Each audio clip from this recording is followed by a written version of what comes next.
Ya, ya. Se está respirando, que veo que le pasó a uno enorme, que movió la boca.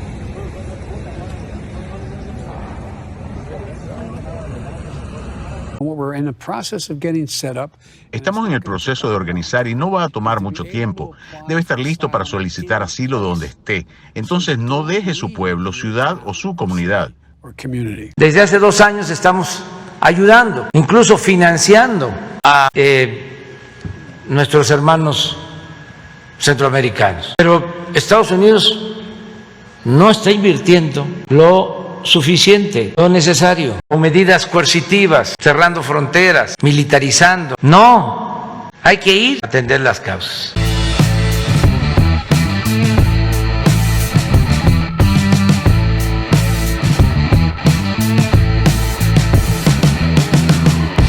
Amigos, bienvenidos a otro episodio de Vínculo Político. Me presento, soy Iván Carreño, para aquellos que me conocen, soy médico general y un interesado de los temas políticos y sociales. Tengo el honor y el gusto de estar con mi tocayo y amigo Javier Molina, politólogo de la UNAM. ¿Cómo estás, amigo? Muy bien, Iván Carreño, aquí listos para debatir el tema más importante de la semana en Vínculo Político. Súper. De hecho, hoy tenemos un tema interesante que ha dado de qué hablar en las últimas horas, que es justo la crisis migratoria entre México, Estados Unidos y Centroamérica. Esto, para poner en contexto a nuestros compañeros que nos están viendo, refleja la necesidad de 3 países por controlar el flujo migratorio. Lo primero que les quiero comentar es que son básicamente 3,000 personas las que ingresan al país de forma ilegal, de forma diaria. Estamos hablando de una cantidad enorme de personas que se enfrentan a peligros como la inseguridad, el crimen organizado, ¿no? La violación constante de sus derechos humanos, y que todo esto trae un problema social bastante grande, que pierde la fuerza productiva sus países de origen, ¿no? Y que ha sido un problema, ¿quién lo va a resolver, ¿no? Porque son humanos antes que ciudadanos, y entonces los países echan la bolita ahí entre ellos, y es un problemón bastante grande y no es nada nuevo, ¿no? Es un problema que tiene Latinoamérica desde hace muchísimos años, y en particular México también ha sufrido mucho sobre esta cuestión. Incluso Estados Unidos está viendo reflejado que olas desde el año pasado, hace 2 años, estamos viendo que olas de migrantes están yendo hacia México y de México intentan llegar a Estados Unidos. Sin embargo, Estados Unidos ha hecho presión a los países como México y Centroamérica para que tengan el flujo, incluso les ha dado ayuda económica para detener este flujo, pero ha sido insuficiente, ¿no? Con el cambio de administración hacia Joe Biden, el cual prometió hacer de nuevo un intento de reforma migratoria, un intento de regular todo este proceso migratorio, pues se va a venir una nueva caravana de migrantes desde Guatemala, cosa que a Estados Unidos no les está gustando mucho, está metiendo presión a México para que detengan esto. México a su vez está diciendo que los países centroamericanos ayuden, que Estados Unidos tiene que invertir más sobre estos países centroamericanos para darle oportunidades de trabajo, ¿no? Un caso particular sobre una migrante, Victoria Salazar, fue lo que dio mucho de qué hablar en este fin de semana, porque desgraciadamente perdió la vida. Era una mujer de origen salvadoreño que perdió la vida por una fractura de la primera y la segunda vértebra, después de que la policía municipal de Tulum la esposara supuestamente por desorden público. Sin embargo, el exceso de fuerza llevó a la lamentable muerte de esta mujer, cosa que se están organizando ya desde los derechos civiles, desde las mujeres feministas, para exigir justicia, ¿no? Aunque ya ella ya no era migrante, propiamente ya tenía su residencia en México por cuestión humanitaria, pues refleja mucho de lo que es la inmigración, ¿no? Del problema real que hay ahora.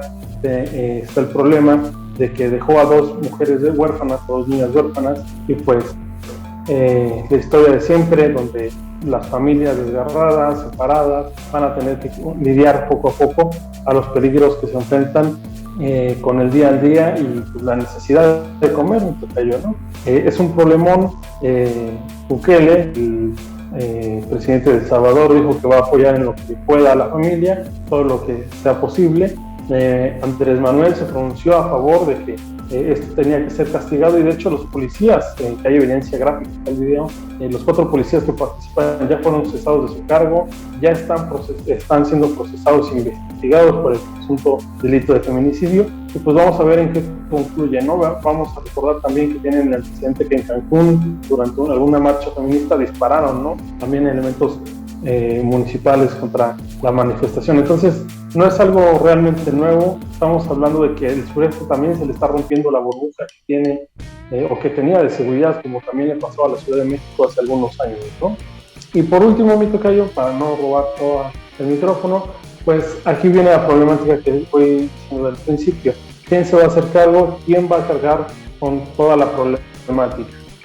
Estados Unidos le dice a México que invierta más en su seguridad, que ponga filtros, que sea la valla humana que Trump prometió básicamente. Sin embargo, el presidente Andrés Manuel ya lo dijo y lo ha dicho reiterado varias veces, que México tiene su propio proyecto de nación y tiene su propio proyecto para el sureste, que va a construir grandes obras, que eso le va a dar estabilidad a la región, más empleos, y que de esa forma va a parar la migración. Es Estados Unidos el que debe de invertir en Centroamérica, ¿no? Entonces hay un dispute aquí sobre quién va a recaer la problemática de resolver esta cuestión, ¿no? Porque las administraciones ya están planeadas, pero nadie planea para los migrantes. Entonces es un problema, ¿no? Es la población flotante que no es de ningún país, pero que causa o que conecta muchos problemas de forma internacional, ¿no? De forma bilateral.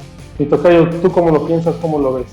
Es una situación muy delicada porque en febrero de este año se reportó que en Estados Unidos trataron de entrar más de 100,000 personas de manera ilegal. Se está calculando que para marzo van a ser 150,000 las personas, porque evidentemente estamos viendo una situación económica, política y de seguridad muy difícil en Centroamérica, todo lo que es Guatemala, El Salvador, Honduras, en donde se está escapando incluso también de desastres naturales que está ocurriendo por el cambio climático. Y algo que me gusta mucho del presidente López Obrador es, dice, yo le digo a Estados Unidos que inviertan, porque bueno, no lo dice el presidente López Obrador, esto ya lo digo yo. Históricamente la región centroamericana ha sido víctima de los intereses geopolíticos de Estados Unidos por el control político que deben de tener sobre esta zona tan importante junto al resto del continente americano, en un contexto de dominación imperialista de una potencia como Estados Unidos, sobre todo en la Guerra Fría, en donde se impulsó la llegada de grupos políticos y económicos que estuvieran en beneficio de los intereses de políticos de la élite gobernante estadounidense y sobre todo de sus capitales, en donde en Centroamérica prácticamente llegaron élites políticas y militares sumamente corruptas, que sumamente beneficiosas al interés del capital estadounidense y que socialmente está convulsionando la región centroamericana. Y en ese sentido estamos ya viendo las consecuencias de esa larga trayectoria política, como yo lo he dicho en otras ocasiones en Vistazo o aquí en Vínculo Político. La madre del análisis político es la historia, porque de ahí vamos a partir para hacer un análisis de términos teóricos políticos, y obviamente yo quería dejar este punto sumamente importante, y no vamos a hablar de los pésimos gobiernos corruptos que hubo con el PRI y el PAN en las anteriores administraciones, que obligaron a 11 millones de mexicanos a tener que buscar mejores condiciones laborales a Estados Unidos, y que ahora ya prácticamente se han asimilado en términos laborales, pero tampoco tienen derechos. En el caso de los centroamericanos, estamos viendo una situación muy difícil. También tuvimos un presidente anterior en Estados Unidos que prácticamente amagó a México de que si no lo hacíamos de patrulla fronteriza en el sur del país con la Guardia Nacional, nos iba a aplicar aranceles y iba a empezar a tener su poderío de la bota militar y económica que tiene Estados Unidos hacia nosotros, a amagarnos de que tuviéramos que aclimatar. Ahora que John Biden, que entre comillas en términos de discurso político trae una lógica diferente de respeto a los migrantes, pues ahora no sabe qué hacer John Biden, porque John Biden ya le está diciendo al gobierno del presidente López Obrador: oye, si quieres que continuemos con una política de que yo te reciba a los centroamericanos que tú no quieres en la frontera, pues tenemos que negociar.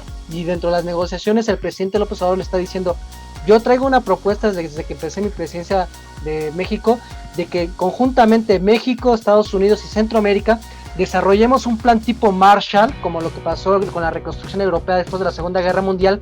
En este sentido sería una reconstrucción política y económica de Centroamérica, en donde se genera una gran cantidad de inversión en todo lo que es Centroamérica y el sur de México para detener ese flujo de personas que están tratando de llegar a Estados Unidos, escapando de la violencia, escapando de la falta de oportunidades económicas y de las cuestiones de crisis climática. Y en ese sentido, el presidente López Obrador le está diciendo a John Biden, oye, pues vamos a plantear un proyecto que es insuficiente, está pidiendo $4,000 millones, que desde mi punto de vista es insuficiente, pero es inicial para algo de ir conteniendo estructuralmente la situación de los hermanos centroamericanos, porque otros cálculos dicen que lo que se requiere en verdad es $400,000 millones para poder tener un plan que ayude a El Salvador, a Honduras y a Guatemala y el sur de México.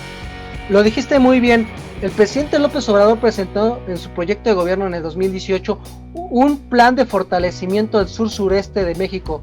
En las últimas administraciones se han invertido muchos recursos al norte, al Bajío y a la región de la Laguna, y qué bueno, porque son parte de México. Pero también históricamente le tenemos una deuda importante con Tabasco, con Chiapas, con Quintana Roo, con Oaxaca, con toda la zona de Campeche, porque a partir de la extracción de recursos naturales que es muy rica esta región, gas, petróleo, minas, maderas, es lo que ha generado que se pueda invertir dinero en el Bajío o en el norte del país o en la zona de la Laguna o la zona centro del país misma, y ya era una deuda histórica que teníamos como nación con los pueblos y con los estados sureños de México. Y yo creo que ese proyecto que tiene López Obrador de tener la refinería de Dos Bocas, el Tren Maya, el proyecto de Istmo de Tehuantepec, el proyecto de Sembrando Vida, el proyecto del corredor turístico que va a estar alrededor del Tren Maya, es una forma de que reactivemos económicamente, ya que le toca al sur y suroeste de nuestro país. Creo yo que es una buena propuesta de que le diga a Estados Unidos, ¿sabes qué?